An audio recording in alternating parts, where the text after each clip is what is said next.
राजधानी शहर लखनऊ में जहां एक ओर निकाय चुनाव का बिगुल बज चुका है, नामांकन भी हो चुका, सभी दल अपनी जीत का दावा कर रहे। इसी क्रम में हमारी लखनऊ संवाददाता ज्योति गुप्ता से शहीद भगत सिंह वार्ड नंबर 13 में भारतीय जनता पार्टी की महिला सीट प्रत्याशी योगिता यादव ने प्रमुखता से अपनी बात रखी। दूसरी ओर उन्होंने निवर्तमान सभासद बीएसपी के संतराम गौतम के विषय में बताया। उन्होंने अपने क्षेत्र में कोई भी कार्य नहीं कराया।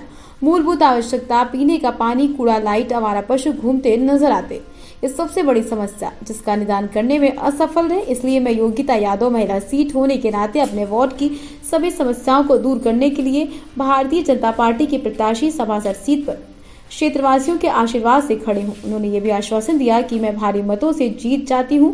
सबसे पहले पानी की समस्या को दूर करूंगी। देखिए हमारी लखनऊ संवाददाता ज्योति गुप्ता की स्पेशल रिपोर्ट। नमस्कार दोस्तों, स्वागत है आपका अपना पसंदीदा चैनल सूचना इंडिया की आवाज़ में और मैं आपकी अपनी ज्योति गुप्ता। दोस्तों, जैसा कि आप जान रहे हैं, उत्तर प्रदेश में नगर निकाय चुनाव का बिगुल बज चुका है। सभी प्रत्याशियों ने अपना नामांकन भी भर चुका है और सभी प्रत्याशी अपने अपने जीत का दावा कर रहे हैं। और हम आपको लेकर आए हैं शहीद भगत सिंह प्रथम वार्ड 13 में, जो कि हमारे साथ भारतीय जनता पार्टी की सभासद प्रत्याशी योगिता यादव जी जुड़ चुके हैं। आइए इनसे खास बातचीत करते हैं। पहले तो मैम, आपका हमारे सूचना इंडिया न्यूज़ चैनल की ओर से बहुत बहुत स्वागत है। सबसे पहले हम ये जानना चाहेंगे मैम कि आपको प्रेरणा कहाँ से मिली राजनीति में उतरने की?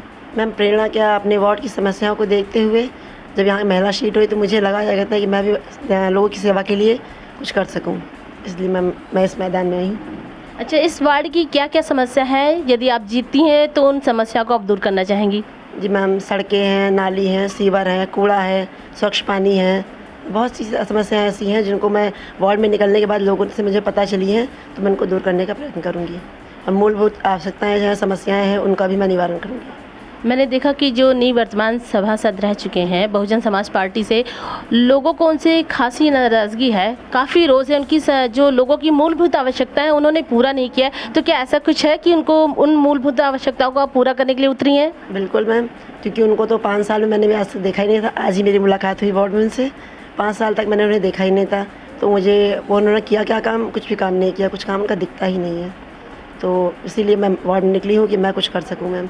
महिलाएं भी सभी महिला ही जान सकती हैं कि वार्ड में समस्या ज़्यादा क्या है। एक महिला सशक्तिकरण का एक दूसरी महिला प्रबल उदाहरण होती है। आप भी एक महिला हैं, तो महिलाओं के लिए आप क्या करना चाहेंगी? हम महिलाओं की सुरक्षा के लिए सर्वोपरि कुछ करना चाहूँगी और महिलाओं के कुछ कार्य ऐसे होते हैं महिलाओं को आगे बढ़ाने के लिए, उसके लिए मैं कुछ करना चाहूँगी। आगे मेरे अधिकार में जो भी कार्य आएंगे मैं कर सकती हूँ, मैं वो पूरा करने का प्रयत्न करूँगी। अच्छा, यदि मैम आपको यहाँ के वार्ड के लोग भारी मतों से आपको विजयी बनाते हैं, तो ऐसा कौन सा प्रथम कार्य है जो आप करना चाहेंगी? मैम, सर्वोपरि सबसे सारा मैं काम तो वैसे सारे करूँगी, लेकिन सड़कें मैम मैं पहले सही करूँगी, क्योंकि सड़कें बिल्कुल भी चलने लायक नहीं है और जल भराव यहाँ बहुत होता है। जल भराव बहुत होता है। जल भराव, बरसात में इतना जल भराव हो जाता है कि बच्चे स्कूल जाने में उनको बहुत दिक्कतें होती हैं।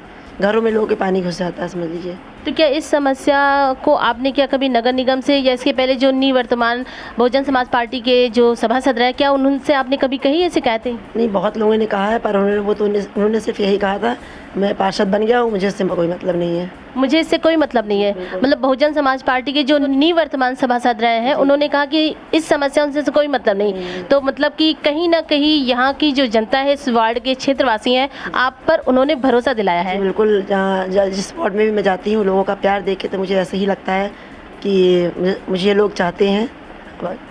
आगे देखिए क्या होता है, मुझे तो जीत का लग रहा है। बिल्कुल, आप जीत का दावा कर रही हैं? बिल्कुल कर रही हूँ, लोगों का प्यार देखते हुए मुझे लग रहा है। जनसहभागिता आपको पूरी मिल रही है? जी बिल्कुल, मैं जिस भी क्षेत्र में जाती हूँ लोगों का बहुत प्यार मिल रहा है मुझे। अगर आप जीत कर आती हैं तो बुजुर्ग महिलाओं और वृद्ध लोगों के लिए आप क्या करेंगी? जी, वृद्ध पेंशन योजना जो होती है मैं उसको देखूंगी, ये बुजुर्गों के लिए भी। जी, तो उसको मैं देखूंगी। और आवास के बारे में, जो आवास है, प्रधानमंत्री आवास है, शौचालय है, अधिक से अधिक जो मेरे अधिकार में काम आते हैं, मैं उसको पूरा करने का प्रयत्न करूँगी। अच्छा, राजनीतिक क्षेत्र में आपका सपना क्या रहा है? मैम, मेरा तो राजनीतिक क्षेत्र में पहले कुछ नहीं सपना था। फिलहाल मैं भी नई हूँ, मेरा पहला है। अब आगे देखिए मैं जनता की सेवा में कहाँ तक मैं आगे बढ़ती हूँ। चलिए, हमारे साथ बातचीत करने के लिए बहुत बहुत शुक्रिया। जैसा कि आप देख रहे थे कि मेरे साथ योगिता यादव जी थी और शहीद भगत सिंह वार्ड नंबर 13 से खड़ी हैं और इन्होंने हमारे सारे सवालों का प्रमुखता से जवाब दिया, ठोस तरीके से जवाब दिया। इन्होंने ये भी बताया कि निवर्तमान जो सभासद हैं बहुजन समाज पार्टी के, उन्होंने इनकी सारी समस्याओं को खारिज कर दिया और यहाँ के जो क्षेत्रवासी थे इस वजह से उनकी जो समस्याएं थी काफ़ी ग्रस्त थी, काफ़ी गंभीर थी, उन्होंने कभी ध्यान नहीं दिया। इस वजह से महिला सीट होने के नाते उन्होंने योगिता जी को चयन किया है। तो इसी तरह की सूचनाओं को देखने के लिए आप हमारे साथ जुड़े रहिए, देखते रहिए सूचना इंडिया, इंडिया की आवाज़। मैं लखनऊ संवाददाता ज्योति गुप्ता।